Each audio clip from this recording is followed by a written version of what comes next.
Hello दोस्तों, मैं पूजा पांडे अपने चैनल पूजा यूट्यूब चैनल में आप लोगों का स्वागत करती हूँ। आज के वीडियो में शिव महापुराण की कथा पंडित प्रदीप मिश्रा द्वारा जो 1 दिसंबर महाराष्ट्र में चल रही है, उसी में गुरुजी ने ये उपाय को बताया है। आप वीडियो के अंत तक बने रहिएगा, संपूर्ण जानकारी आपको प्राप्त होगी। आइए जानते हैं पंडित प्रदीप मिश्रा द्वारा उपाय या कथा को सुनते हैं। जहाँ माता लक्ष्मी अपने सभी संपूर्ण भक्तों का कल्याण करने के लिए इस पवित्र भूमि पर विराजमान होती है।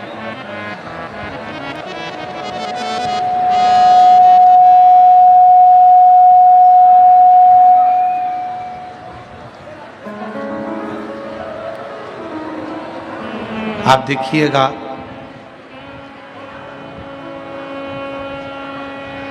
यदि पूरे महाराष्ट्र का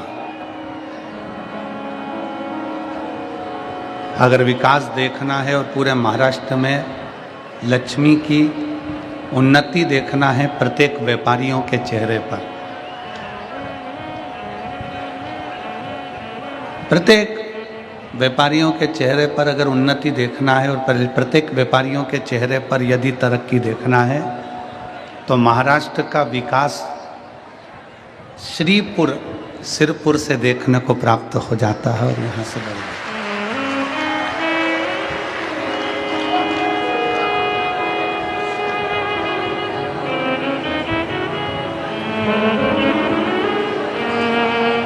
ये पवित्र भूमि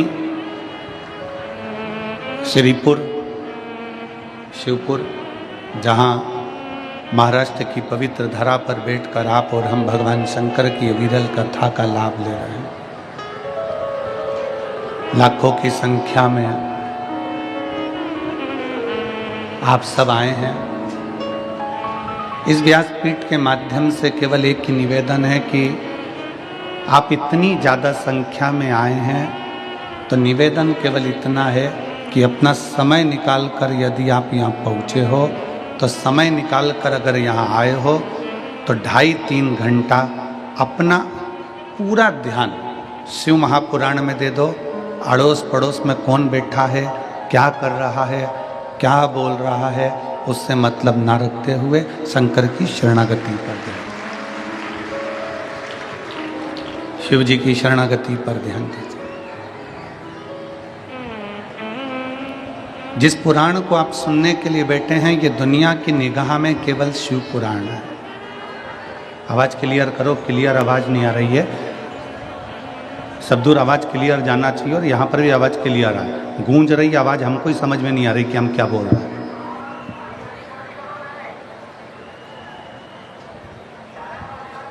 दुनिया की निगाह में ये केवल शिव पुराण हो सकती है।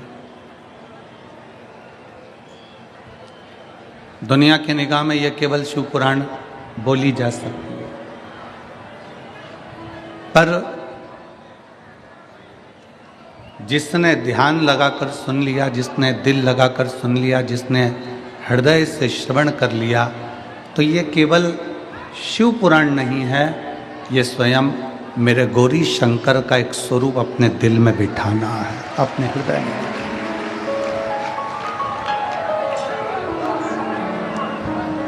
जिस आस को लेकर, जिस विश्वास को लेकर, जिस भरोसे को लेकर, जिस दृढ़ता को लेकर,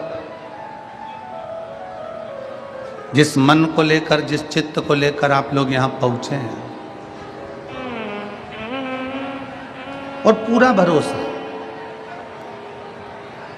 मेरी सिरपुर की जीजियों, मेरे सिरपुर के जीजाओं, मेरी बेटियों, बेटाओं, मेरी माताओं, मेरे भाई, बहुत ध्यान लगाकर सुनना कि सिरपुर की धरा पर अगर ये कथा चलकर आई है तो ये मानकर चलना कि केवल अकेले कुबरेश्वर बाबा इस कथा को कर भी साथ में चलकर कथा को बांचने के लिए।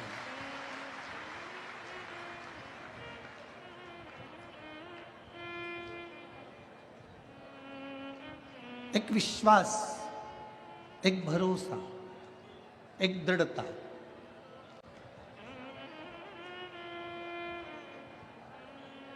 पुराण मानोगे तो ये पुराण है, शास्त्र मानोगे तो ये शास्त्र है, वेद मानोगे तो ये वेद भी है, उपनिषद मानोगे तो ये उपनिषद भी है, और शास्त्र मानो तो शास्त्र भी है, और पाठ मानो तो पाठ भी है।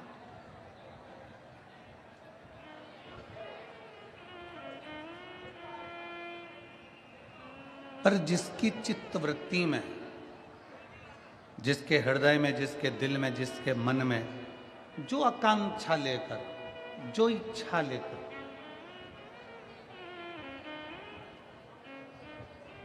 हम इस पवित्र पावन शिव महापुराण की कथा में जब पहुंचते हैं, तो हमको लाने वाला भी कोई दूसरा नहीं रहता, शंकर भगवान खुद कृपा करते हैं और सोचते हैं, विचारते हैं कि इसको कथा के पंडाल तक लेकर जाओ, इसको कथा के पंडाल तक लेकर जाना है और इसका कल्याण मुझे करना है, इसका उद्धार मुझे करना है।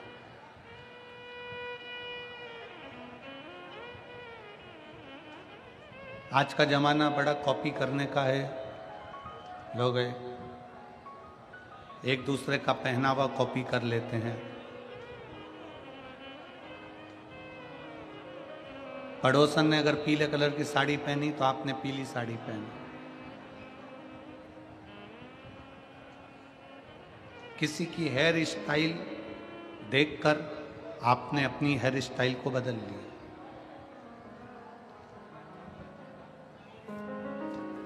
किसी के वस्त्र आभूषण को देखकर आपने वस्त्र आभूषण बदल लिया,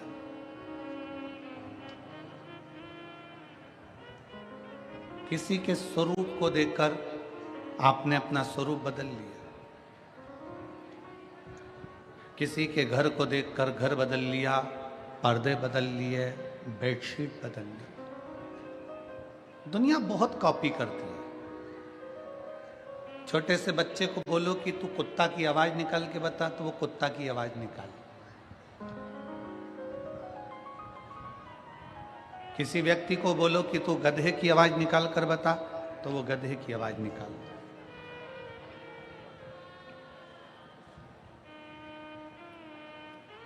सब चीज की कॉपी हो सकती है, हर एक चीज की कॉपी की जा सकती है, पर शिव महापुराण की कथा कहती है कि किस्मत की कॉपी कभी नहीं हो सकती।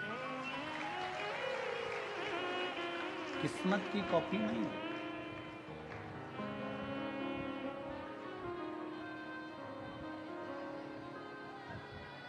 पहनावे की कॉपी कर सकते हो, कपड़े की कॉपी कर सकते हो, डिजाइन की कॉपी कर सकते हो, घर की कॉपी कर सकते हो, गाड़ी की कॉपी कर सकते हो, अपने आभूषण, रतन, माणिक, मोती, सोना, चांदी सब की कॉपी हो सकती है। हेयर स्टाइल, कलर, डिजाइन सब की कॉपी हो सकती है, पर किस्मत की कॉपी नहीं।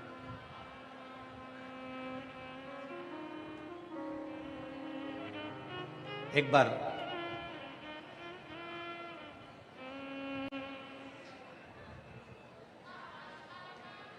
माता कात्यायनी ने भगवान देवाधिदेव महादेव से एक प्रश्न किया।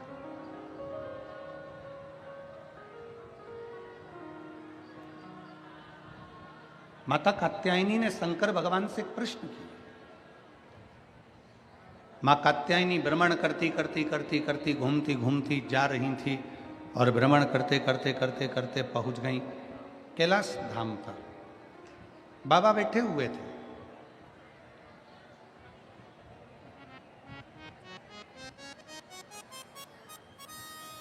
भगवान शंकर अपनी अलमस्ती में, अपने आनंद में बैठे हुए विराजे। और कात्यायनी माता ने जैसे ही शंकर भगवान को देखा, प्रणाम किया, नमन किया, बाबा से निवेदन किया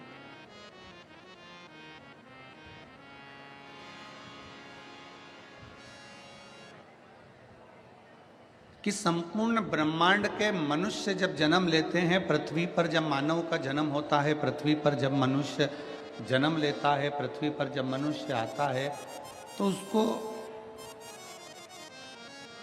कभी कभी हमने देखा है कि कोई एक जैसा भी पैदा हो जाता है, एक जैसा जन्म ले लेता है। क्या संसार में सबके दुख एक जैसे होंगे? क्या संसार में सबकी तकलीफें एक जैसी होगी? क्या संसार में सबके कष्ट एक जैसे होंगे?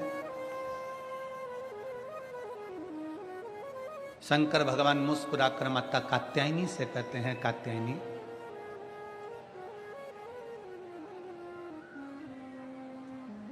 तुम जब द्वापर में पूजी जाओगी,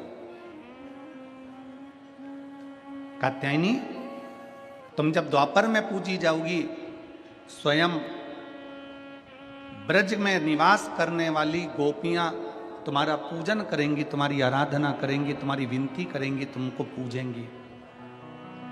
तब उसी द्वापर में भगवान कृष्ण का प्रागट्य, भगवान कृष्ण करते।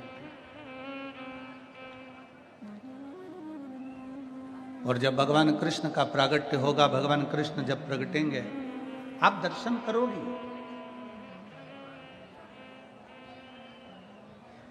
कि एक परमात्मा को भी मृत्यु लोक में आने के बाद कितना कष्ट सहना पड़ता।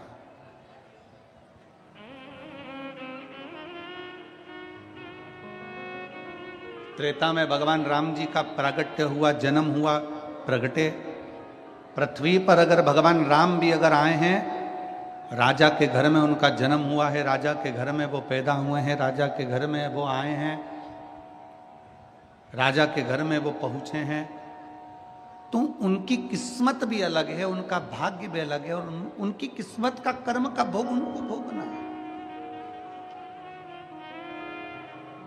इसलिए पहले भी कहा, आज फिर कहते हैं कि मत बुरे कर्म कर बंदे वरना पछताएगा, भगवान की आंखों से। जिनको आता है साथ में बोलो, मत बुरे कर्म कर बंदे वरना पछताएगा, भगवान की आंखों से तू बच नहीं पाएगा, तू बच नहीं पाएगा।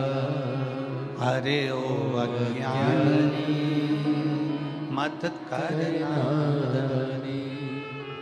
अरे ओ अज्ञानी मत करना, तेरे कर्म का फल भी तू ही पाएगा, जैसा किया तूने तेरे आगे आएगा। मत बुरे कर्म कर बंदे वरना पछताएगा, भगवान की आंखों से तू बच नहीं पाएगा, तू बच नहीं पाएगा। अरे ओ अज्ञानी मत करना। अपने कर्म का भोग मनुष्य को भोगना पड़ता है।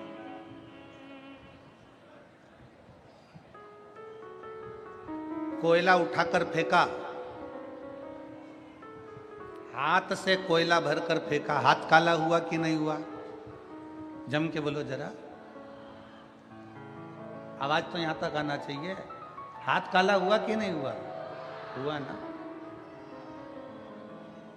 पानी से धोने पर साफ होगा कि नहीं होगा?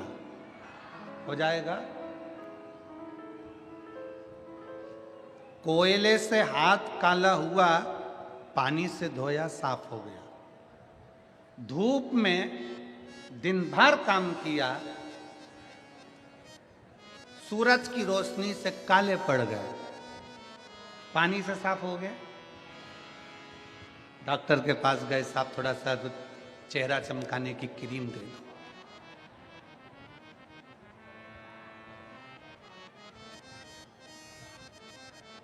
धूप में काले हुए ना, पानी से साफ नहीं हो गए, थोड़ा क्रीम मिरीम लगाया। वो माताएं ना जाने कौन कौन सा है। अभी हम जहाँ ठहरे हैं ना, जिनका भी मकान है, उनको नमन करते हैं। हम जहाँ ठहरे हैं वहाँ उन्होंने बाथरूम में एक इतना बड़ा पैकेट रखा है, उस पर लिखा उपटन।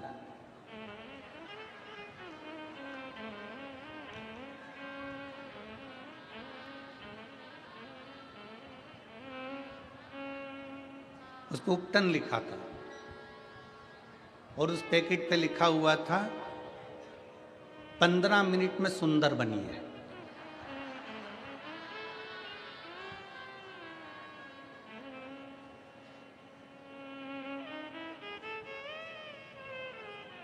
हमने आशीष से कहा, रे आशीष इसका फोटो खींच लो,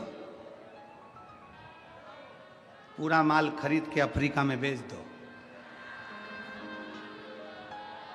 15 मिनट में सुंदर।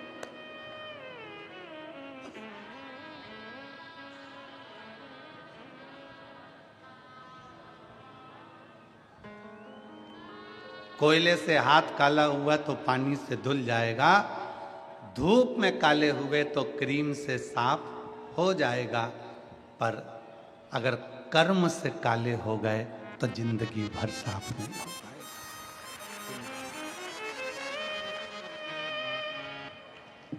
कोयले से हाथ काला हुआ पानी से साफ हो जाएगा, क्रीम तुम्हें धूप से काले हुए तो साफ कर देगा, पर जब हमारे कर्म, हमको बेकार कर्म हम जब करते हैं, किसी का बुरा करते हैं, किसी को गाली देते हैं, किसी का अपशब्द करते हैं, किसी को ताना देते हैं, कोई बेकार कर्म हम जब करते हैं तो हमारे को एक जन्म नहीं, ना जाने कितने जन्म तक भोगना पड़ता है, तो भी हमारा कर्म साफ नहीं हो पाता, तो भी हमारा कर्म साफ नहीं हो पाता।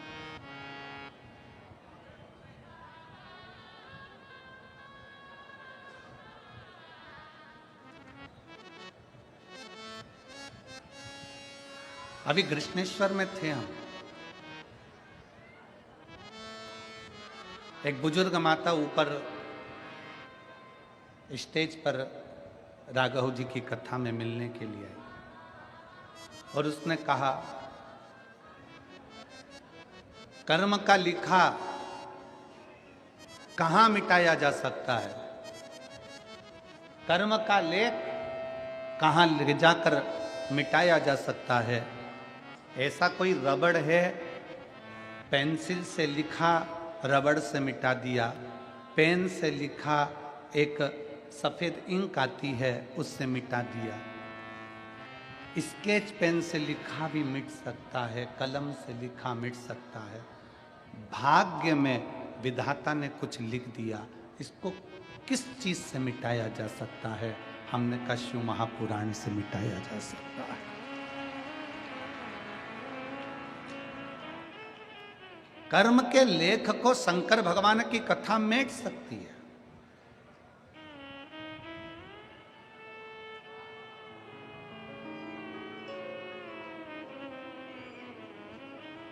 रामचरितमानस में भी तुलसी बाबा ने लिख दिया कि अगर भाभी को मेट सके तो वो केवल त्रिपुरारी हैं, शिव। कर्म की गति को अगर कोई पलट सकता है तो वो शंकर, शिव।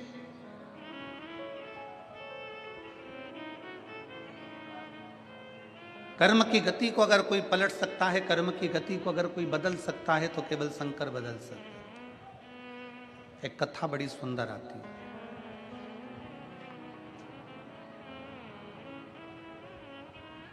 भगवान शंकर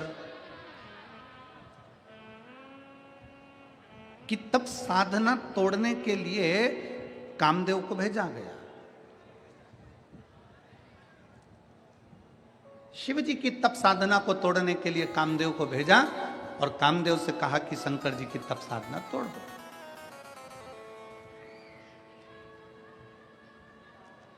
जाओ तोड़ो। कामदेव ने अपने तीक्ष्ण तीक्ष्ण बाण चलाए और शंकर भगवान की तप साधना तोड़ दी और कामदेव शंकर भगवान के नेत्र द्वारा जल के भस्म हो गया। बस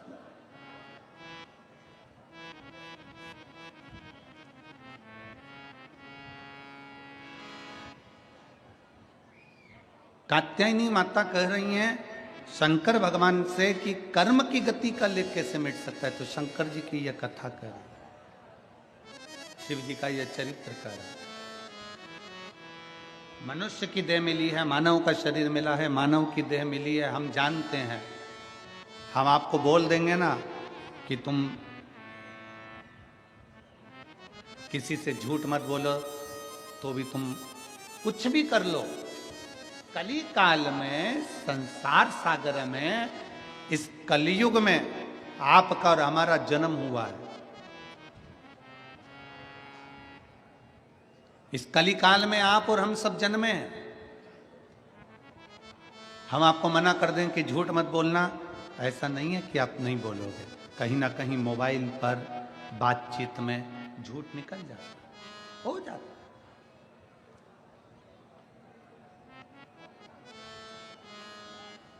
हजारों झूठ निकल गए, हजारों बार कपट हो गया, हजारों बार अपशब्द निकल गए, हजारों बार गालियां निकल गई, हजारों बार आड़े टेढ़े शब्दों का संबोधन निकल गया। 1000 झूठ बोलने पर,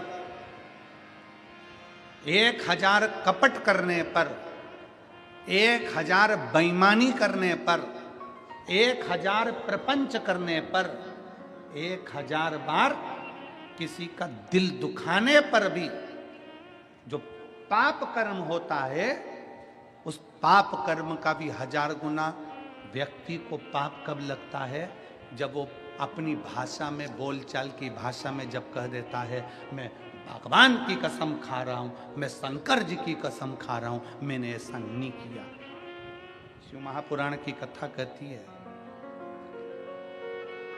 सारे दोषों से मुक्ति मिल सकती है।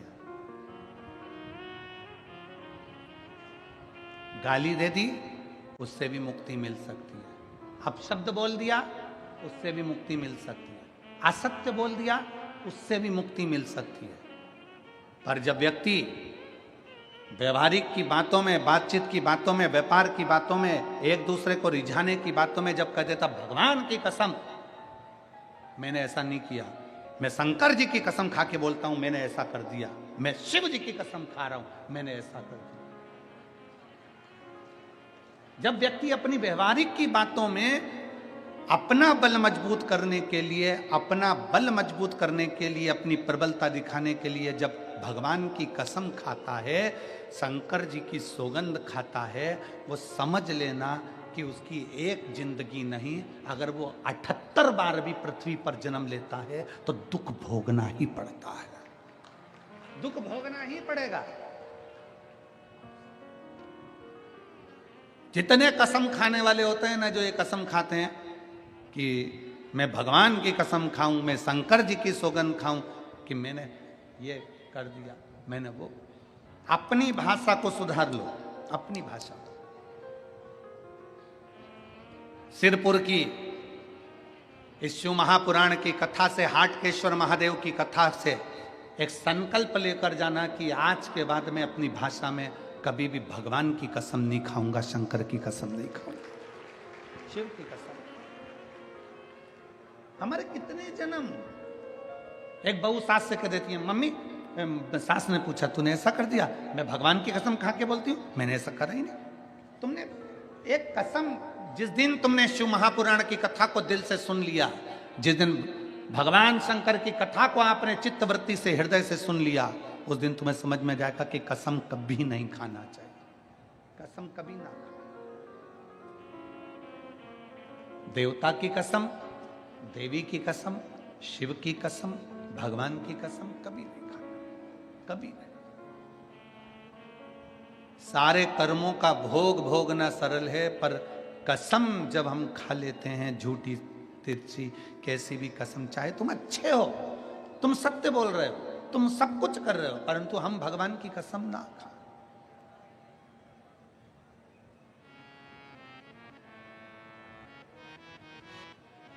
जज के सामने भी जाकर खड़े होगे ना, तो जज भी नहीं कहेगा कि तुम भगवान की कसम खाओ, जज कहेगा इस गीता पर हाथ रखो, और गीता पर हाथ रखकर बोलो कि तुमने ऐसा किया।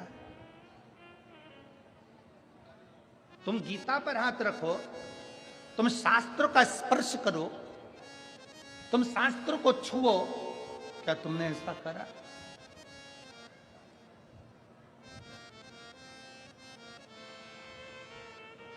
कसम खाने के लिए देवता के सम्मुख में नहीं कहा जाएगा कि तुम भगवान की कसम खा के बोलो तुमने ये करा है, तुम शंकर जी की कसम खा के बोलो तुमने ये किया है, तुम शिव जी की कसम खाकर बोलो तुमने ये किया ना। अपनी जिंदगी में एक सोच अच्छी लाइए कि मेरे मुख से कभी भी भूल से भी मैं शंकर जी की कसम नहीं खाऊंगी, क्योंकि उसकी कसम खा लिया तो जिंदगी में कितने भी जन्म ले लो वो कर्म की गति कट नहीं सकती, तो कर्म का भोग कट नहीं सकता। गलती हो गई पूर्व में, हमसे गलती होती है, मनुष्य है, मानव की देह। कोई आकर हमसे कह दे कि गुरुजी आज तक मैंने जिंदगी में कोई गलती नहीं करी, आज तक मैंने जिंदगी में कोई गलती नहीं करी, तो हम उसको हाथ जोड़कर कहेंगे तेरा पैदा होना ही बेकार है। क्योंकि जो मनुष्य बनकर पैदा हुआ है वो गलती करता है, और गलती करता है तो संभलता है, और संभलता है तो आगे बढ़ता है। तूने गलती नहीं करी तो काहे का तू मनुष्य पैदा हुआ? मानव गलती का पुतला है, मनुष्य गलती का पुतला है। हमने पहले गलती कर ली, हमें नहीं मालूम था कि शंकर को जल कैसे चढ़ता है, हमको नहीं मालूम था कि बेलपत्र का प्रयोग कैसे होता है, हमको नहीं मालूम था कि शिव स्तुति कैसे होती है, हमारे स्मरण में नहीं था कि शंकर का भजन कैसा होता है। गलती हमसे हो गई, पूर्व में हो गई, पर अब हमने सीख लिया। अब हमको समझ में आ गया कि शंकर की सौगंध खाने का कर्म भुगतान किया। अब हमको समझ में आ गया कि भगवान की कसम खाने का भोग क्या भोगना पड़ता, कर्म गति का भोग क्या। अरे मत बुरे कर्म कर वरना पछताएगा, भगवान की आंखों से तू बच बच नहीं पाएगा, तू बच नहीं पाएगा। अरे ओ अज्ञानी मत करना। कर्म की गति का भोग क्या? माता कात्यायनी ने भगवान शिव जी से पूछा क्या कर्म गति का भोग भोगना पड़ता है? क्यों नहीं? भगवान राम राजा दशरथ जी के घर में जन्म लिए। राजा दशरथ जी के घर में उनका प्रागट्य हुआ, पर उनको भी वन में जाना पड़ा कर्म गति के अनुसार, वन भोगना पड़ा। भगवान कृष्ण का प्रागट्य हुआ, पर कर्म गति का अपना गांव अपना नगर छोड़कर द्वारका में बसना पड़ा, कर्म गति।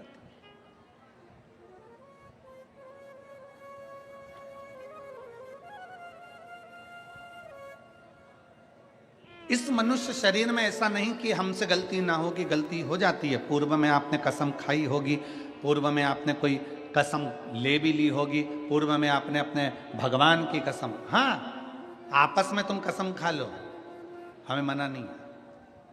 पति पत्नी आपस में तुम कसम खा लो, मैं तुम्हारी कसम खाती हूं, और पति कह दे मैं तेरी कसम खाऊं, खाओ। जैसे सुपारी खाओ ऐसे कसम खाओ, खाओ। पर घर के लोगों की भी कसम अगर खाओ तो इतना याद रखना सुपारी जैसी खाना खाया। और जैसे सुपारी खाने वाले होते हैं ना, सुपारी खाने के बाद जगह देख लेते हैं थूकने की, तुरंत जगह देखते हैं और थूक देते हैं। बस अगर घर में भी अगर आप रह रहे हैं, परिवार में रह रहे हैं, अपने कुटुंब में रह रहे हैं, कसम भी खा ली, गुस्सा भी आ गया, तो याद रखना मुंह में सुपारी की तरह रखो, थोड़ी देर बाद उसको थूक दो, अपने भीतर मत उतारो, नहीं तो वो कहीं अटक सकती है। अपने भीतर मत। आ गया गुस्सा, आ गया क्रोध, खा ली कसम, पर भगवान की नहीं। मेरे भोले बाबा की कसम नहीं खाना, मेरे भगवान की कसम नहीं खाना, कभी भूतो ना भविष्य, कभी भी नहीं, कभी।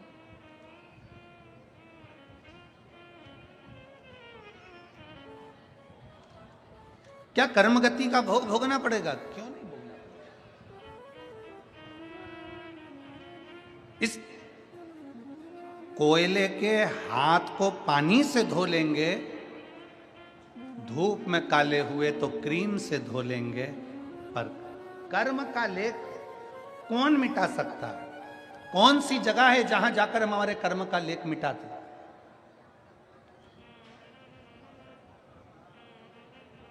कौन सी ऐसी जगह है जहां जाकर हमने जो पूर्व में करा हुआ है, हमने अभी भी जो कर्म करा हुआ है, हमने झूठ बोल दिया, प्रपंच कर दिया, छल कर दिया, बेईमानी कर दी, कपट कर दिया, हम फिर कहेंगे संसार में जन्म लिया है तो हम मना भी कर देंगे, तो तुम ऐसा नहीं कि झूठ नहीं बोलोगे, आप कपट नहीं करोगे, बेईमानी नहीं करोगे, सब कुछ करना है।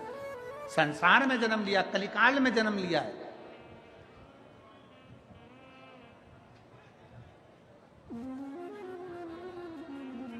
कर्म का भोग तो भोग, ठीक है। हम क्यों कहते हैं आपके नगर में, आपके शहर में, आपके गांव में, आपके गांव के पास में कहीं शिव महापुराण की कथा हो रही हो, 7 दिन अगर कथा हो रही है तो कम से कम उसमें से 3 दिन, 5 दिन, 7 दिन जाके अपनी दरी बिछाओ, अपना आसन लगाओ और 5 दिन, 3 दिन, 7 दिन बैठकर कथा का लाभ। कथा क्यों कहते हैं?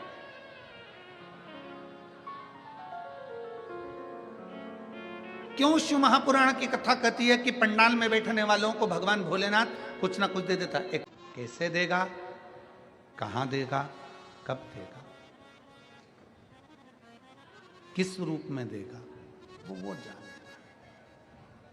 विधि के विधान को भी अगर पलटने की सामर्थ्यता है, कोई कह दे तुम्हारा हाथ देखकर, कोई कह दे तुम्हारा भाग्य देखकर, तुम्हारा भविष्य अगर कोई बता दे कि ये तुम्हारे जीवन में दुख है, ये तुम्हारे जीवन में तकलीफ है, ये तुम्हारे जीवन में कष्ट है, कोई तुम्हारा भविष्य भी बता देना,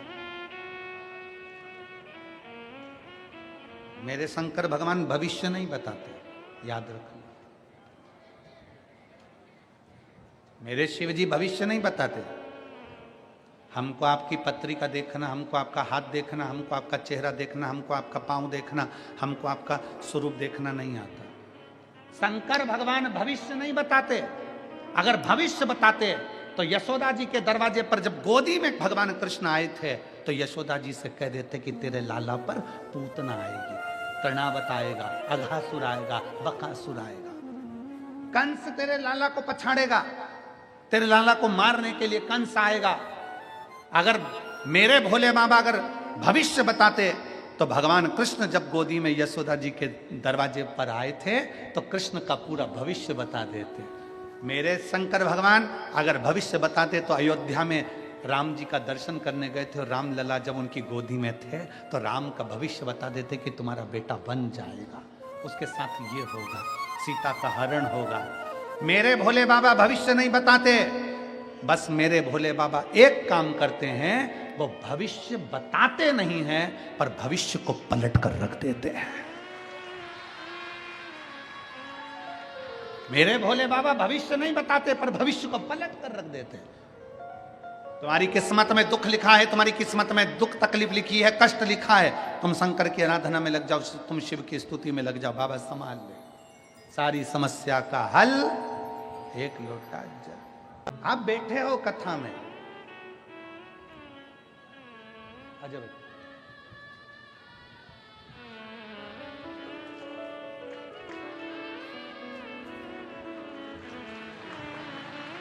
योगेश रतिलाल पाटिल,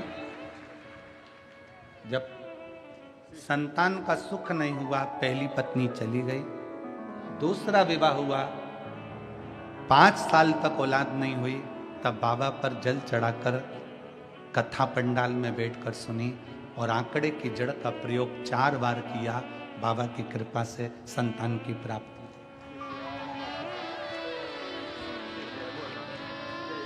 समूह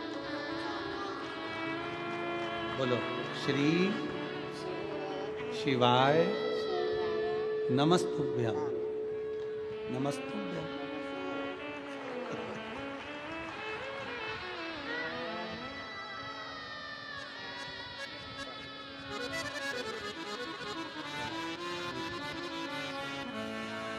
अरे लुटा दिया भंडार काशी वाले ने कर दिया माला माल काशी वाले ने जो जैसी भावना लाया वो वैसा ही फल पाया। आप जैसी भावना लेकर कथा में आए, इसलिए शिव महापुराण की कथा कहती है, यजमानों से भी निवेदन है, ये यजमान परिवार है, श्री प्रहलाद राव माधवराव जी पाटिल साहब, मोहन फूले सिंह पाटिल साहब, हेमंत गुलाबराव पाटिल साहब, प्रसाद मोहन पाटिल साहब, शुभम मंगेश पाटिल साहब एवं शिव पुराण उत्सव समिति, सभी यजमानों से मेरा निवेदन है, और यहाँ के जितने कोई होंगे अपने अपने नगर के, अपने अपने गांव के, कोई पैसे वाले भी होंगे, आपसे निवेदन है 7 दिन कथा में आप कितने भी करोड़पति हो, बाबा के भक्त बनकर आना तो झोली भर कर ले जाए। आप कितने बड़े भी करोड़पति हो, आपके फैक्ट्रियां चले, दुकानें चले, व्यापार चले, यहाँ बाबा के भक्त बनकर आना, इतनी झोली भर लोगे, इतनी झोली भर लोगे कि अगली बार तुम भी कहोगे कि सिरपुर की समिति गुरुजी को वापस बुलाना। फिर इतना देता है, किसी के प्रति भेदभाव रखकर, उसने ऐसा कर दिया मुझे नहीं पूछा, उसने ऐसा कर दिया मुझे आगे नहीं बिठाया, उसने ऐसा कर दिया अपने अपने को बिठाया, उसने ऐसा कर दिया भोजन भंडारे में मेरा हाथ पकड़कर बाहर निकाल दिया, उसने ऐसा कर दिया मुझे गाड़ी से उतार दिया, उसने ऐसा कर दिया। नहीं, अपनी बुद्धि में 7 दिन कथा को सुनना, तो ये सब चीज अपनी बुद्धि से निकाल देना। क्यों? क्योंकि ये कथा जो जैसी भावना लाया, आप भी बोलो, जो जैसी भावना लाया वो वैसा ही फल पाया। जो जैसी भावना लाया वो वैसा ही फल पाया। नहीं खाली उसे लौटाया, वो मन ही मन हर्षाया। नहीं खाली उसे लौटाया, वो मन ही मन हर्षाया।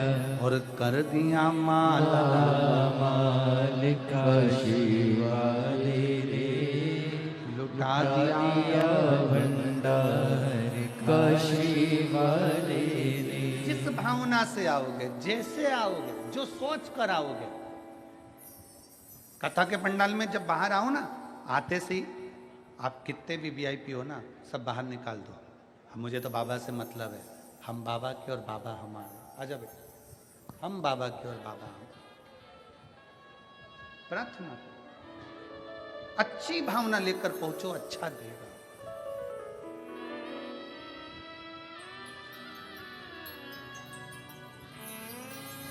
अर्चना, पति का नाम तुषार सिंधे, गांव कुसुम्बा, जिला धुलिया। 12 साल तक औलाद नहीं हुई, 12 साल के बाद बाबा ने संतान दी। शंभो शंभो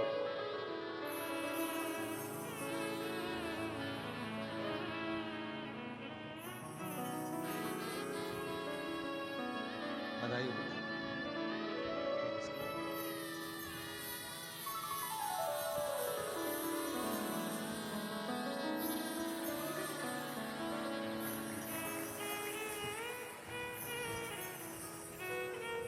आप जिस भावना से पहुंच रहे हैं, आप जिस भाव से पहुंच रहे हैं,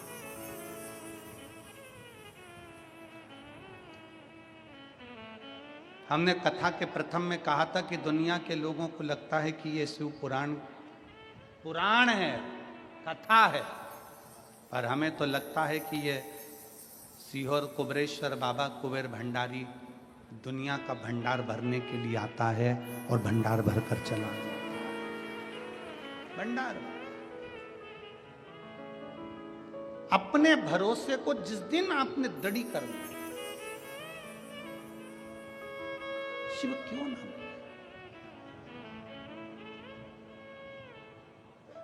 भगवान शंकर क्यों ना,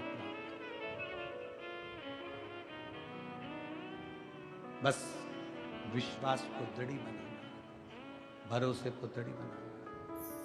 हम किसी भी रूप में भगवान शंकर के चरणारविंद के दास बन जाएं, शंकर जी के चरणों के उपासक।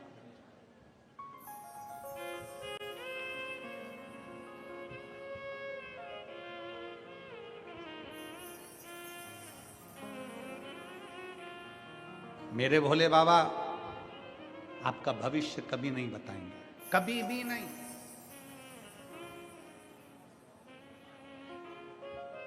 और कभी जिंदगी में हमसे मिलने भी आओ तो हमसे ये मत कहना कि हमारा भाग्य बताओ या हमारा भविष्य बताओ। ना ना, शंकर भगवान भविष्य नहीं बताते। शंकर तुम्हारे भविष्य को पलट कर रख देते हैं, तुम्हारा भाग्य बदल कर रख देते हैं। भविष्य बदल दे वो शिव है। भविष्य बताए वो शंकर नहीं हो सकता, भविष्य को पलट कर रख दे। दुख है, तकलीफ है, कष्ट है, बीमारी है और रोग है, जिंदगी में बहुत कष्टों की जिंदगी जी रहा, बहुत पलट दे।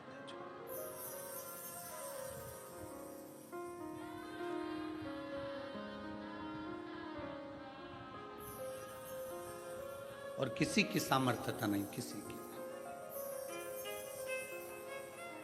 देवता देते हैं पल्ला झाड़ कर और देव अधिदेव महादेव देता है छप्पर फाड़ कर। वो देता है, छप्पर फाड़ कर देता है।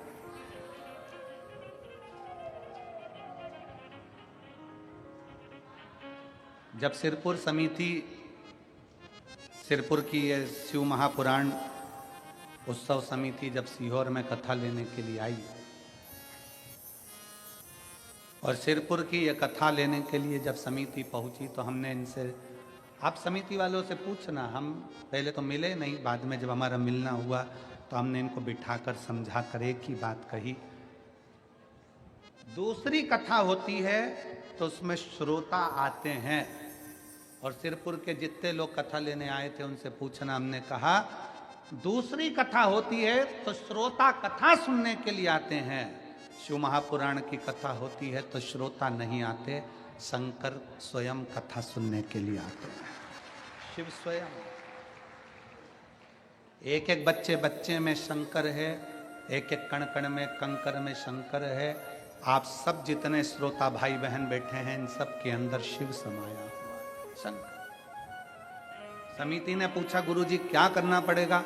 हमने कहा बस एक काम करना, जितने शिव भक्त आए उनका पेट भरा जाए, आराम से वो रहें, 7 दिन कथा सुने, भोजन की व्यवस्था हो जाए, क्योंकि हम किसी व्यक्ति को भोजन नहीं करा रहे। जब भंडारा करो तो ये सोच कर करना कि किसी के रूप में ना जाने किस वेश में मेरा नारायण आएगा और भोजन कर कर चला जाए। आटा देने वाला आटा देता है, चावल देने वाला चावल देता है, दाल देने वाला दाल देता है, तेल देने वाला तेल देता है, मसाले वाला मसाला देता है। किसी की सामर्थ्यता 5 किलो आलू की होती है, कद्दू की होती है, मिर्ची की होती है, हरा धना की होती है, अदरक की होती है, वो पटक कर चले जाता है। वो इस भाव से देकर जाता है कि वो दिल से कोई खाएगा, दिल से प्रेम से पकाओ। और ये समझकर वो मालेगांव से एक टीम आती है सेवा करने के लिए। वो काका तो अभी उनकी तबीयत थोड़ी गड़बड़ चल रही, बाबा अच्छा करेंगे जल्दी। और वो टीम आती है तो वो जब खाना परोसती है तो कहती है, लो भोले बाबा चावल ले लो, लो भोले बाबा सांबर ले लो, लो भोले बाबा सब्जी ले लो। क्योंकि भोजन लेने वाला सामने व्यक्ति नहीं है, मेरा भोलेनाथ।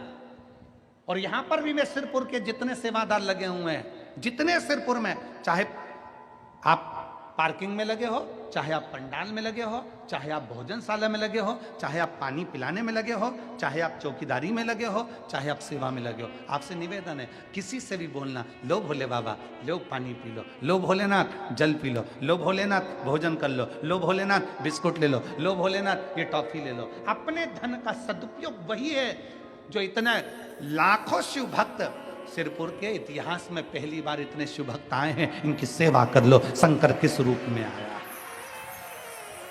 बड़े बड़े सेठों से निवेदन है, अपने भंडारे खोलो, खूब पवाओ, खूब खिलाओ, खूब दिल से सेवा कर लो। 7 दिन पूरे होंगे, ये शिव भक्त जाएंगे इनके हृदय से, शिव भक्ति से, श्री शिवाय नमस्तुभ्यम से तुम्हारी झोलियां ना जाने कितना भर कर चले जाएंगे। मेरा भोलेनाथ, मेरा शंभू, मेरा त्रिकालदर्शी, मेरा कैलाशी, मेरा अविनाशी, मेरा शंकर, मेरा कुबेरेश्वर बाबा, मेरा कुबेर भंडारी तुम्हारा भविष्य नहीं देखेगा। मेरा कुबेर भंडारी तुम्हारा भविष्य बदलेगा, और वो बदलने वाला कोई दूसरा नहीं होगा। तुम्हारा भविष्य बदलने वाले तुम स्वयं। एक लोटा जल सारी समस्या का हल, वो तुम्हें बदलना है। कैसे बदलना है? शंकर के दरवाजे जाकर एक लोटा जल चढ़ा। शिव जी को एक लोटा जल चढ़ा। शंकर को क्या प्रिय है? एक लोटा जल। शक्ति को क्या प्रिय है? शिव और शक्ति, इन दोनों की प्रियता काय में है?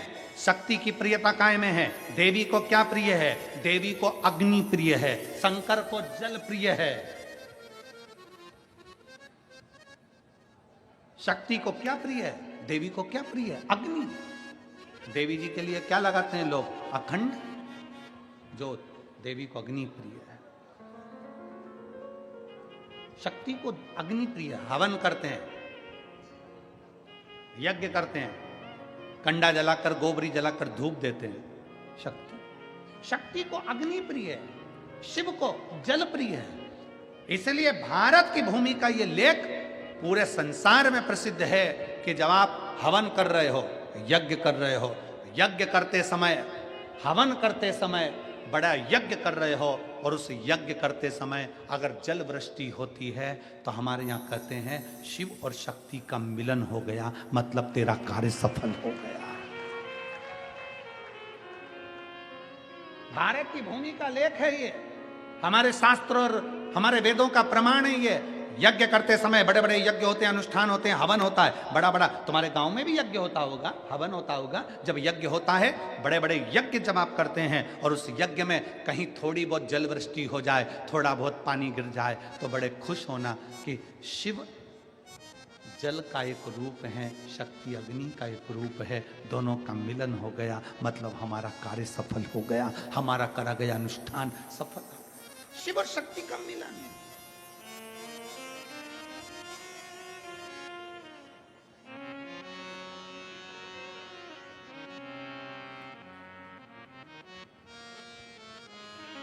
शिव शक्ति का मिलन है, दोनों का मिलन। और ये अनुभव, ये विचार, ये सोच अपने भीतर लेकर आइए। शंकर की कथा कहती है अपने भीतर ये भाव प्रकट कर कर लेकर आइए।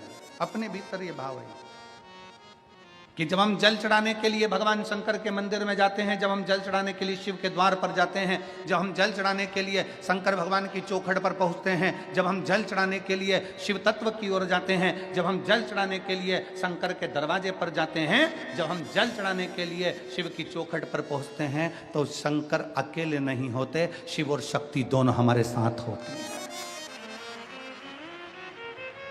शिव और शक्ति दोनों हमारे साथ है। शंकर, शिव और शक्ति दोनों हमारे भीतर है।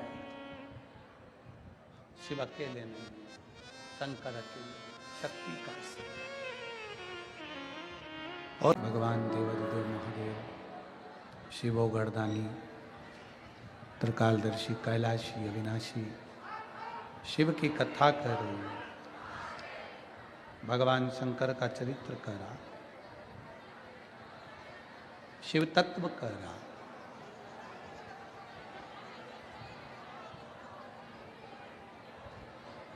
कात्यायनी माता को शंकर भगवान का चरित्र स्मरण में आया,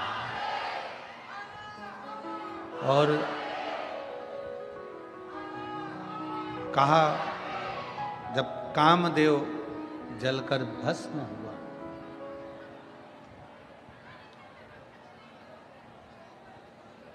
कामदेव भस्म होने के बाद कामदेव की जो भस्म थी, भस्म होने के बाद थोड़ा सा भस्म का अंश, थोड़ा सा भस्म का अंश वहाँ जो पड़ा हुआ था, जो गिरा पड़ा हुआ था, वो बस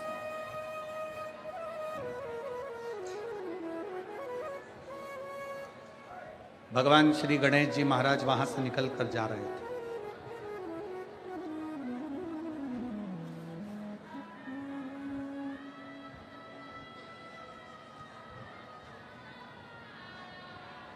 एक प्रश्न किसी ने काशी में किया था। जितने भी शिव भक्त काशी के कथा सुन रहे होंगे, उसमें से जिस भक्त ने प्रश्न किया था उसका स्मरण इस प्रश्न में। एक भक्त ने प्रश्न किया कि गुरुजी, शमशान शंकर भगवान का है, शिव का स्थान है, शिव वहां निवास करते हैं, भगवान शंकर वहां रहते हैं, शंकर भगवान वहां विराजमान है, शिव जी वहां विराजे हुए हैं, शंकर भगवान वहां विराजमान। अब शिव महापुराण की कथा कहती है, भगवान शंकर का चरित्र कहता है, शिव महापुराण की कथा कहती है कि गुरुजी, शमशान शिव का स्थान है।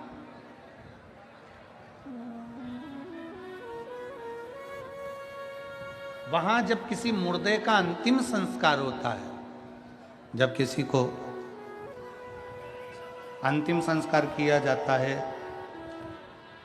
अग्नि में चिता पर उसको लेटाया जाता है, राख जो एकत्रित होती है, राख जो भस्म, जो राख एकत्रित होती है, वो भस्म, वो राख आखिरी में उसको उठाकर विसर्जन क्यों किया जाता है?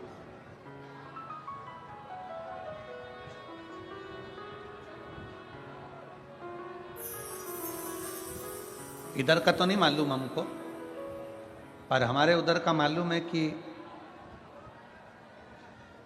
तीसरे दिन राख को समेटने के लिए जाते हैं। इधर भी जाते हैं,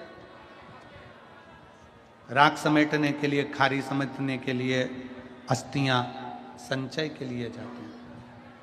किस लिए है, क्यों, काय के लिए?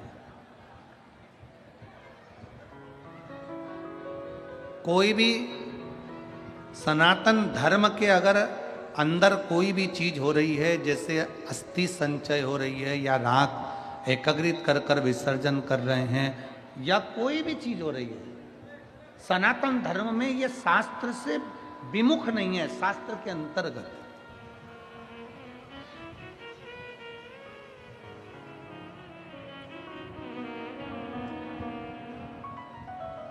किस लिए, क्यों?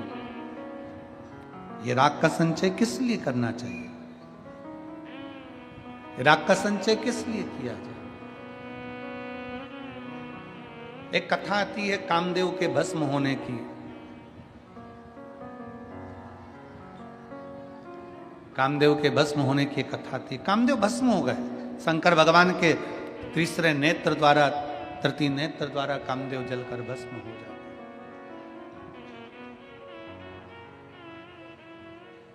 थोड़ी सी भस्म, थोड़ी सी राख पड़ी हुई है, और थोड़ी सी भस्म, थोड़ी सी राख जब पड़ी हुई है, गणेश जी वहां से निकल कर जा रहे हैं। भगवान गणेश जब वहां से निकल कर जा रहे हैं, गणेश जी निकलते जाते जाते वहां थोड़ी देर रुक गए, और रुककर गणेश जी ने देखा कि बहुत सारी भस्म पड़ी हुई है, तो गणेश जी ने महाराज वहां उस भस्म को उठा लिया, और भस्म को उठाकर श्री गणेश जी महाराज ने उसी समय पर उस भस्म का पानी मिलाकर एक पुतला तैयार कर दिया। आवाज क्लियर करिए। भस्म का एक पुतला तैयार कर दिया।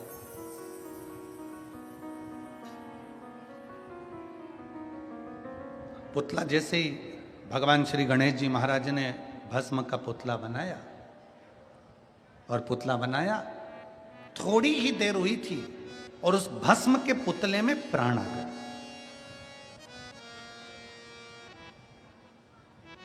भस्म के पुतले में प्राण आए और पुतला चीखने लगा।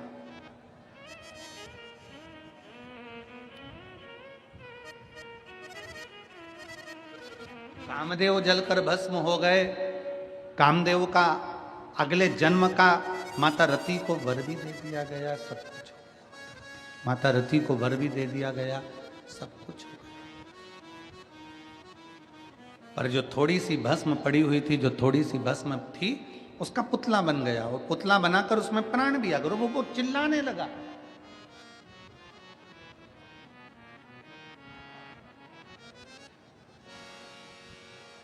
इतना चिल्लाया कि ब्रह्मा जी तक कानों में शब्द पहुंच गए।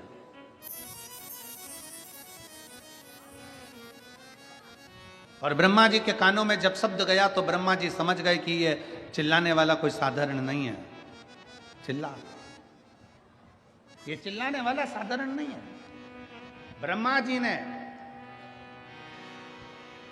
जैसे ही पुतला तैयार हुआ, तैयार होने के बाद पुतले ने प्राण ले लिया, और प्राण लिया तो इतना सुंदर बना राजकुमार जैसा, पर जन्म लेते से ही वो चीख रहा था, चिल्ला रहा था।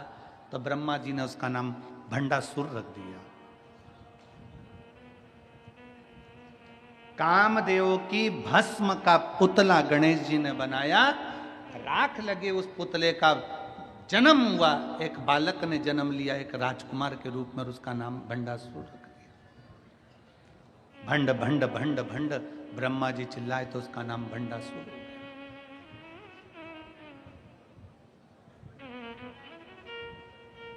अब भंड ने सामने देखा तो श्री गणेश जी महाराज थे। भंड ने सामने देखा श्री गणेश जी बैठे हुए हैं, अष्ट विनायक, रिद्धि सिद्धि के दाता, बुद्धि के दाता, स्वयं श्री गणेश जी महाराज बैठे हुए, स्वयं श्री गणेश जी विराज।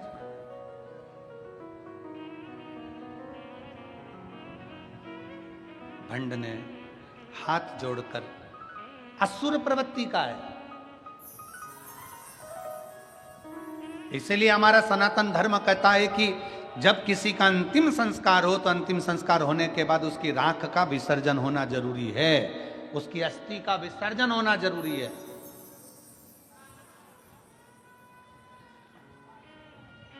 कौन असुर का क्या भाव वहां प्रकट हो जाए कोई नहीं कह सकते। कौन असुर का? भंडासुर पैदा हो गया, जन्म ले गया। गणेश जी के हाथ जोड़कर बोला गणेश जी महाराज से, महाराज जी मैं आपके चरणों में पड़ा हूं, मेरा जन्म मैं नहीं जानता। गणेश जी ने कहा तुम इस भस्म से, इस राख से तुम्हारी उत्पत्ति हुई है, तुम्हारा नाम भंडासुर होगा, पर सुनो क्या चाहते हो मांगो। गणेश जी से वर मांगने के लिए भंड ने कहा दिया कि मुझे वर दीजिए कि मैं मरूं ना। गणेश जी ने कहा देख भाई, कोई भी वर देने की सामर्थ्यता मुझ में नहीं, वर देने की सामर्थ्यता मुझ में नहीं है।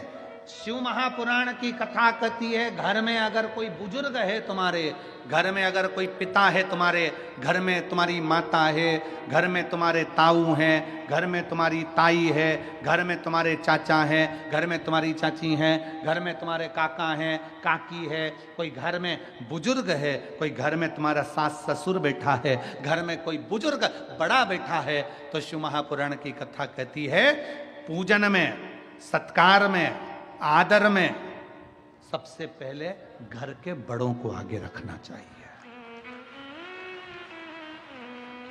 सबसे पहले घर के बड़ों को आगे रखना चाहिए। और यहां तक शिव महापुराण की कथा कहती है, अगर मान लो 10 जजमान बने, 5 जजमान बने, 15 जजमान बने, 20 जजमान बने, तुम्हारे गांव की शिव पुराण की कथा में मान लो 8 बने, 10 बने, 15 बने, उसमें भी ये देखो कि बुजुर्ग कौन है, उस जजमान में बड़ा कौन है, उम्र में बड़ा कौन है, उसको आगे रखो। धन से नहीं, उसकी उम्र से आगे बढ़ाओ उसको। उम्र में बड़ा है ना, ये वृद्ध अवस्था में बड़ा है ना, इसको आगे।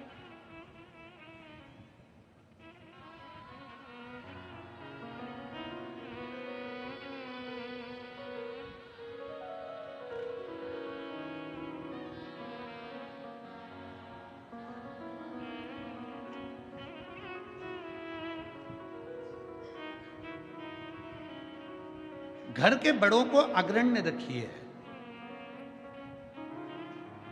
घर के बड़ों को अग्रण्य रखो, पर घर के बड़ों से ये आस मत रखो कि हमको इतना धन देंगे। 3 शिव महापुराण की कथा कहती है 3 से कोई आस मत लगाओ। पहला, अपने माँ बाप से कोई आस मत लगाओ, जिन्होंने तुमको इतना शरीर दे दिया, जन्म दे दिया, पाल पोस के बड़ा कर दिया, इससे क्या आस लगा। अपने माता पिता से कोई आस मत लगाओ। उन्होंने जन्म दे दिया, पाल पोस के बड़ा कर दिया, तुम्हें काबिल कर दिया। अब तुम ये मत सोचो कि मम्मी मुझे अंगूठी देगी, चैन देगी, पापा मुझे प्रॉपर्टी देंगे, हिस्सा देंगे, खेत देंगे, खलियान देंगे। नहीं, शिव पुराण की कथा कहती है 3 से कभी आस मत लगाओ। पहला, अपने माँ बाप से ज़्यादा चीज की आस मत लगाओ। उन्होंने काबिल बना दिया, अब बाबा से विनती करो, बाबा हमें माँ बाप का नहीं चाहिए, हमारे भाग्य का देना, हमारी मेहनत का देना। माता पिता से ज्यादा की आस ना लगाई जाए, माता पिता का आदर करा जाए। दूसरे नंबर पर अपने ससुराल से ज्यादा आस मत लगाओ। दूसरे नंबर पर अपने ससुराल से आस मत लगाओ। उस बाप ने, उस मां ने अपनी बेटी को पढ़ा लिखा कर, अपनी बेटी को काबिल बनाकर, अपनी बेटी को पढ़ा लिखा कर काबिल बनाकर तुम्हारे लायक कर दिया, और अपनी जिंदगी की दौलत जिसने अपनी बेटी को पढ़ा लिखा कर काबिल बनाया, उसने तुम्हारे साथ विवाह कर दिया। और उस ससुराल वालों से तुम गाड़ी की आस कर रहे हो, अंगूठी की आस कर रहे हो, फ्लैट की आस कर रहे हो, सोने की चेन की आस कर रहे हो, विदाई में घड़ी और सोफा सेट की आस कर रहे हो। पहले नंबर पर अपने माँ बाप से आस मत लगाओ, दूसरे नंबर पर अपने ससुराल से आस मत लगाओ, और तीसरे नंबर पर कहा कि दरवाजे पर, अपनी दुकान पर कोई ग्राहक आए, अपने ऑफिस में कोई कस्टमर आए, उससे बहुत सारे धन की आस मत लगाओ। थोड़ा बढ़ा कर दो, मना नहीं, पर एकदम ज्यादा बढ़ा कर नहीं। जब हम किसी ग्राहक को 10 रुपए की चीज 20 में देना चालू कर देते हैं तो वो एक बार तो ले लेगा, 2 बार ले लेगा, पर दूसरी बार नहीं आएगा। पर हम उसी ग्राहक को अगर थोड़ा सा बड़ा कर देंगे ना, थोड़ा बहुत बड़ा कर देंगे, तो वो जिंदगी भर जुड़ा रहेगा, तुम्हारे पास आता रहेगा। 3 से आस ज्यादा नहीं लगाना चाहिए। जम के बोलो पहले नंबर पर, जम के आवाज जलाएं, पहले नंबर पर माता पिता। जितनी बहुएं बैठी हैं, जितने बेटे बैठे हैं, तुम्हारे बाप के पास में, तुम्हारे पिता के पास में, तुम्हारे भाऊ के पास में जमीन है, जायदाद है, बंगला है, गाड़ी है, सब होने दो। तुम्हें जन्म देकर काबिल बना दिया, पढ़ा लिखा दिया, तुम्हें अच्छा बना दिया। अब तुम्हारे ऊपर निर्भर करता है कि तुम कितनी जमीन, कितनी गाड़ी, कितने बंगले कर सकते हो। माँ बाप की जायदाद पर हिस्सा सोचे ही मत कि मुझे हिस्सा चाहिए, बल्कि ये विचार करो कि मेरे रहते रहते मैं इतना कमाऊं, एक दिन मैं खुद बंगला बनाऊं और अपने माँ बाप को उस बंगले में रखूं।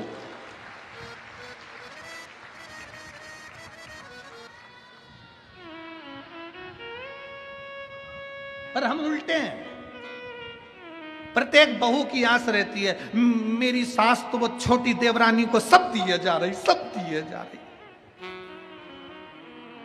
मेरी सास तो वो जेठानी को सब दिए जा रही, मेरी सास तो वो जेठानी को सब दिए जा रही, मुझे कुछ नहीं दे रही। क्यों आस लगा कर बैठी है?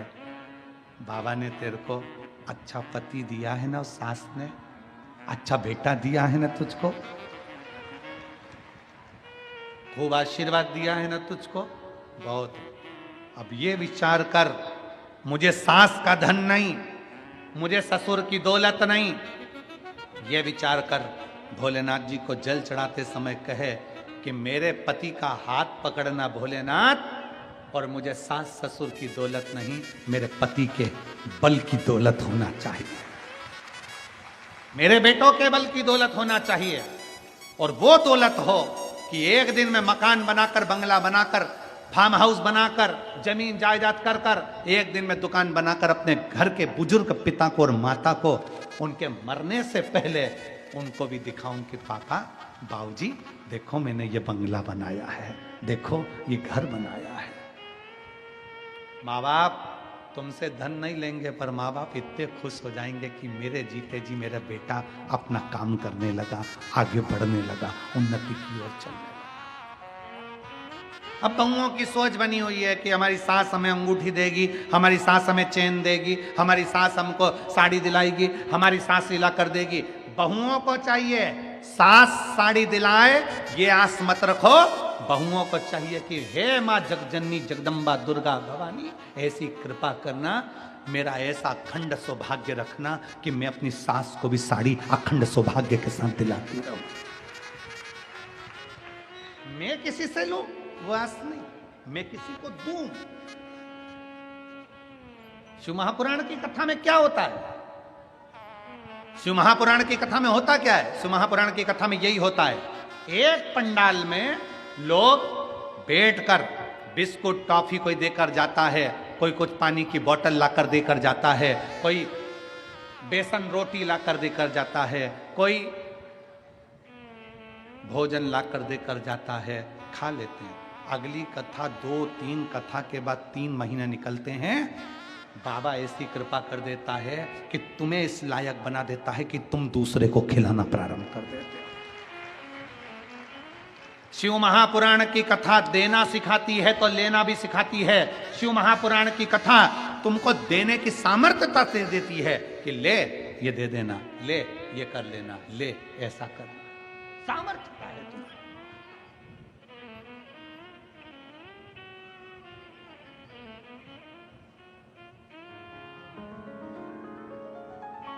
तुम्हारी सामर्थ्यता है।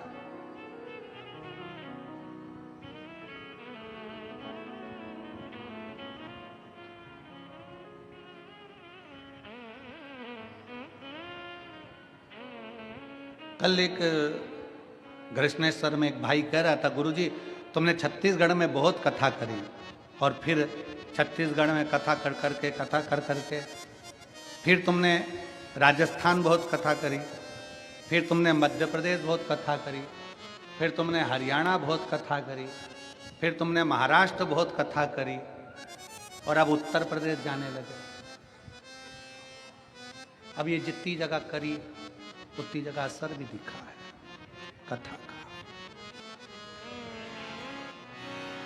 जितनी जगह शिव तत्व की ओर जागृत हुई है, शंकर को अपना बनाने का प्रयास करिए, शिव तत्व को अपना बनाना का प्रयास करिए, शंकर को जोड़ने का प्रयास करिए, शिव तत्व को जानने का प्रयास। 3 से आस मत रखिए। गणेश जी महाराज चाहते तो भांडासुर को वर दे देते, गणेश जी महाराज चाहते तो भांडासुर को वर प्रदान कर देते, पर गणेश जी ने कहा मेरी सामर्थ्यता नहीं कि मैं वर दे दूं, मेरी सामर्थ्यता नहीं।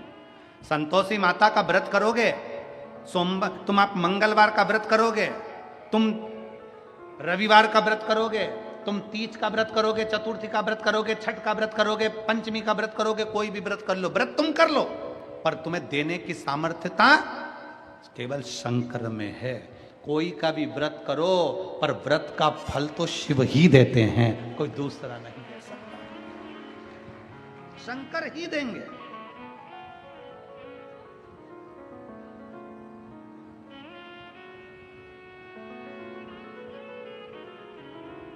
अपने भीतर वो बल उत्पन्न करो कि मेरा शिव।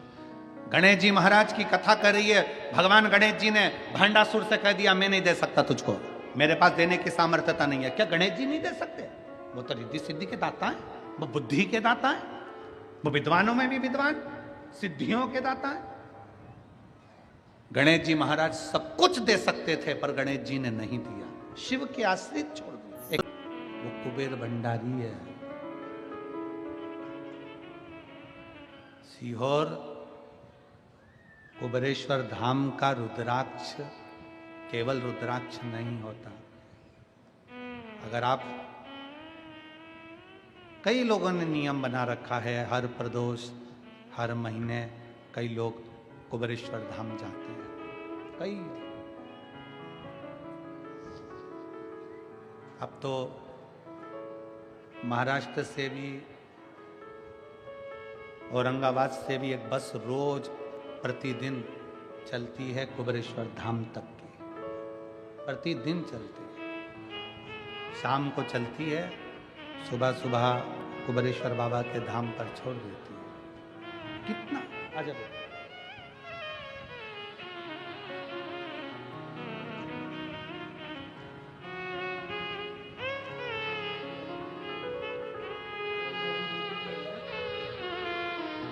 दिव्या संदीप पाटिल, पति की ड्यूटी यहीं लगी हुई है, इसलिए वो यहाँ ऊपर नहीं आए हैं। एक बार जोरदार ताली बजाकर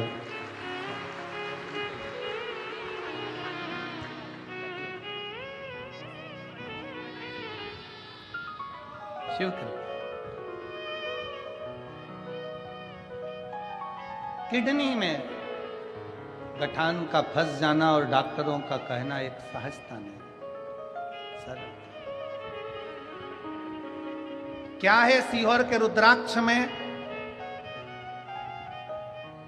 कई लोग कहते हैं रुद्राक्ष महोत्सव होता है, हम लोग रुद्राक्ष महोत्सव में आते हैं। हम कहते हैं जिंदगी में कहीं जाओ ना जाओ, पर सीहोर में जब रुद्राक्ष महोत्सव हो 7 दिन का, 7 दिन मेरे बाबा के चरणों में पड़े रहो और उस रुद्राक्ष महोत्सव का आनंद लेते रहो। 7 दिन बाबा के चरणों में पड़े रहो। कोई कहे हम पहले हो जाए बाद में, ना ना, आते रहो, बाबा तुम्हें बुलाता रहे। और कभी मौका लगे सीहोर जाने का तो कंकर शंकर 5 कंकर उठाकर उसका पूजन कर कर रख कर 1 कंकर लेकर बाबा से एक रुद्राक्ष झोली पसार कर बाबा देना। रुद्राक्ष को साधारण नहीं, जो बीमारी है, तकलीफ है, दुख है, जब लेते समय बाबा से प्रार्थना करना, बाबा हमारे दुख मिटाने के लिए आपको लेकर चल रही हूं, दुख मिटाने। उस बहन ने लिखा है, दिव्या पाटिल ने, कि ऑपरेशन थिएटर में ससुर जी को बुलाया गया और कहा कि ये पहला ऑपरेशन है जिसमें गठान बाहर निकल गई, किडनी रह गई। विश्वास, भरोसा, दृढ़। और हमारा भरोसा कहता है, विश्वास कहता है, सिरपुर की धरा पर आप जो लाखों की संख्या में आए, जैसा नजारा काशी में 5वें, 6ठे और 7वें दिन था, वो नजारा तुमने पहले दिन कर दिया।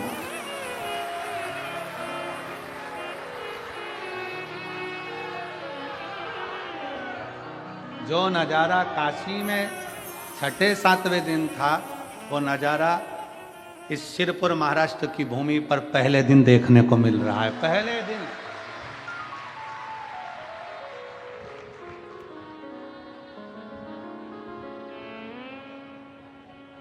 और उस नजारे से भी भारी नजारा, ये शिव तत्व है, ये शंकर अवघड़ी भरोसा। कुबेरेश्वर धाम का रुद्राक्ष साधारण नहीं, उस भूमि पर जाना साधारण नहीं है। 12 ज्योतिर्लिंग का केंद्र बिंदु है कुबेरेश्वर धाम की भूमि। जब दिल से जाओगे, 12 ज्योतिर्लिंग का बल कुबेरेश्वर बाबा की उस भूमि पर आता है। आप दिल से मांगोगे, वो दिल से देता है।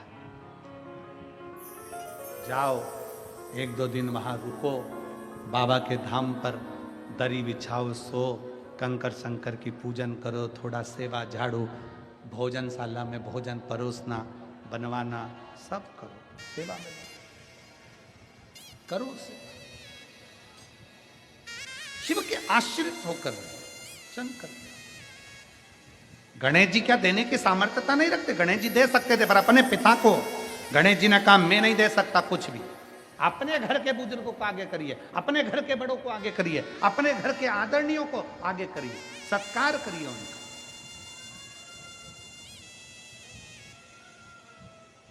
और आप सबसे निवेदन है, लाखों की संख्या में आप लोग पहुंचे हो, आपसे निवेदन है, अगर आपके पास में कोई बुजुर्ग बैठी हैं, आपके पास में कोई बुजुर्ग बैठा है, निकल रहा है, जा रहा है, बैठ रहा है, तो निवेदन है, प्रयास करना उन बुजुर्ग को पहले मौका देना, आगे बढ़ने का, बैठने का, जाने आने का प्रयास, उनको पहला मौका देना, आगे बढ़ने।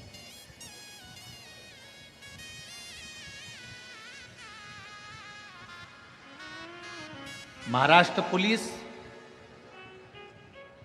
सिरपुर की यहाँ के कलेक्टर महोदय, SP, SSP, commissioner, IG, DIG, SDM, tehsildar, पूरा चिकित्सा विभाग, पूरा पीडब्ल्यूडी विभाग, इस कथा को हम रात से देख रहे हैं। जब रात को आए थे, लाखों की भीड़ थी, हम रात से देख रहे हैं। पूरी पुलिस प्रशासन ने बहुत मुस्तैदी से इस कथा को संभाला।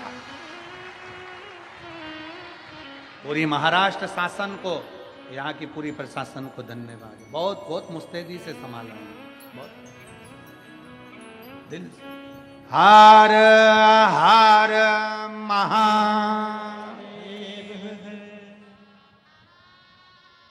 आप दिल से प्रार्थना करिए बाबा को।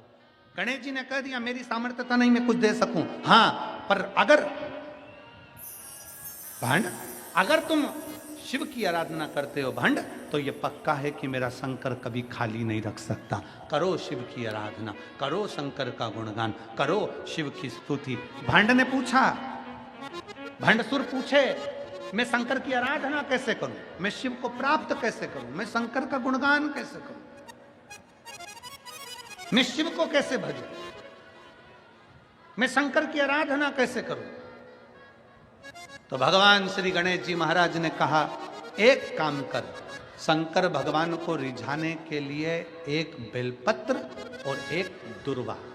थोड़ा ध्यान देना, आप थोड़ा ध्यान दीजिएगा कथा में कि मान लो कोई व्यक्ति को बहुत दमे की बीमारी हो जाती है, श्वास की बीमारी हो जाती है, चलते चलते हाँफ भरा जाती है। थोड़ा ही चला, थोड़ा काम किया और हाँफड़ी भरा गई, एकदम जम जम के हाँफने लगता है। हाँफड़ी भरा, हाँफ प्रयास करना।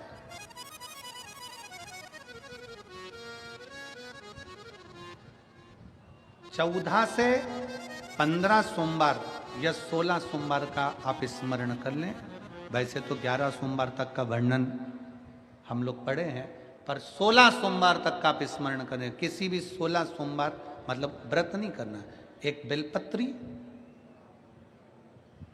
इसके ऊपर एक दुर्वा, दुर्वा बोलते हो, दूब बोलते हो, दुर्वा, एक दुर्वा मात्र बेलपत्री के साथ रखना है।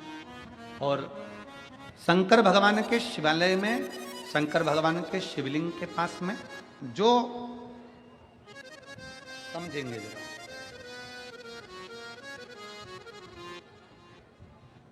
जैसे ये शिवलिंग है, ये जलाधारी है, ये चरण, राइट में गणेश, लेफ्ट में कार्तिकेय, बीच में जम के बोलो अशोक सुंदरी।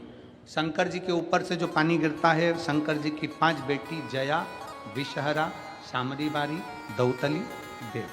ये पीठी का, पार्वती जी का हस्त का।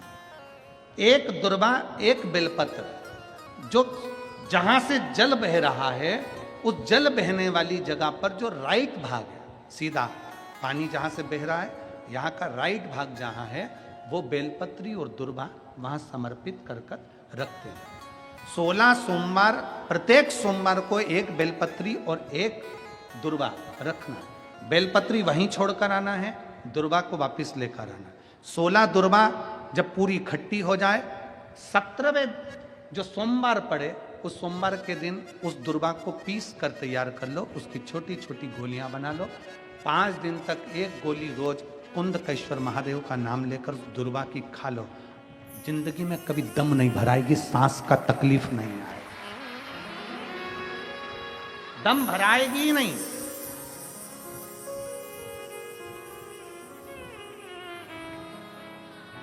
पर कई लोग ऐसे हैं जिन्होंने दम लगा लगा के दम निकाल दी।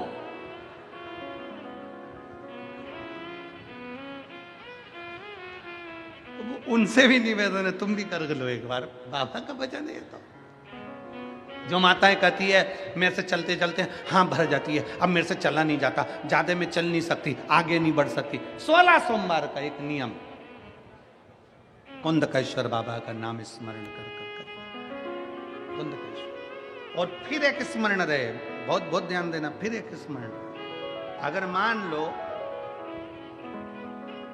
डॉक्टर कह रहा है कि इनका बाईपास करना पड़ेगा और इनके 14-15 ब्लॉकेज आ गए हैं, 4 ब्लॉकेज आ गए, 3 ब्लॉकेज आ गए, ये ब्लॉकेज आ गए, तो शिव महापुराण की कथा कर रही है, शंकर भगवान का पवित्र चरित्र कह रहा है कि पीपल का पत्ता, पिपलेश्वर महादेव का नाम लेकर शंकर भगवान का स्पर्श कराकर, मात्र चढ़ाना नहीं है, मात्र स्पर्श कराकर, पीपल का पत्ता शिव जी का स्पर्श कराकर, एक दुर्वा के साथ,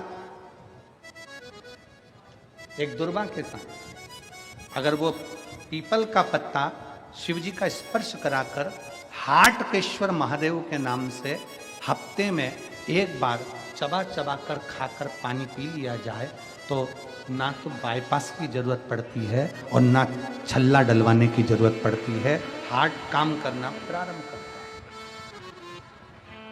शिव का स्मरण कर कर पीपल का पत्ता शिव की भक्ति, हाटकेश्वर महादेव का स्मरण करिए, हाटकेश्वर महादेव का नाम जाप करिए, हाटकेश्वर महादेव की भक्ति करिए, हाटकेश्वर महादेव का स्मरण करिए। पर शिव कथा कहती है, शंकर की कथा कहती है, डॉक्टर शिव का एक रूप है। ये सब प्रयोग करने से पहले शंकर भगवान की कथा कहती है कि शंकर रूपी शिव की इलाज पूरा चलते रहना चाहिए। ऐसा नहीं कि डॉक्टर का इलाज बंद कर दो, डॉक्टर को दिखाते रहो, जांच बोले जांच कराते रहो, दवाइयां खाते रहो। डॉक्टर कह दे ये जांच कराओ वो जांच कराओ, डॉक्टर बोले ऐसा कराओ वैसा कराओ, पर आखिरी में भी जैसे इस बहन ने कितना विश्वास करा, आखिरी में बहन ने कह दिया कि ऑपरेशन होगा, ऑपरेशन के लिए ले भी गए और ले जाने के बाद बहन ने लिखा कि जब चीरा लगा तो ससुर को बुलाकर कहा कि इनकी गठान बाहर आ गई। मतलब आखिरी तक भी डॉक्टर का इलाज चलते रहना चाहिए और डॉक्टर के इलाज के साथ में शंकर का भरोसा चलते रहना चाहिए, तो आखिरी तक भी विजय प्राप्त कर कर हमारे आखिरी में भी हमें विजय मिलती है। विजय क्यों ना मिले? शिव के आश्रित हो जाओ, डॉक्टर को दिखाओ, डॉक्टर से इलाज करवाओ, क्योंकि डॉक्टर हमारे शंकर का एक रूप है।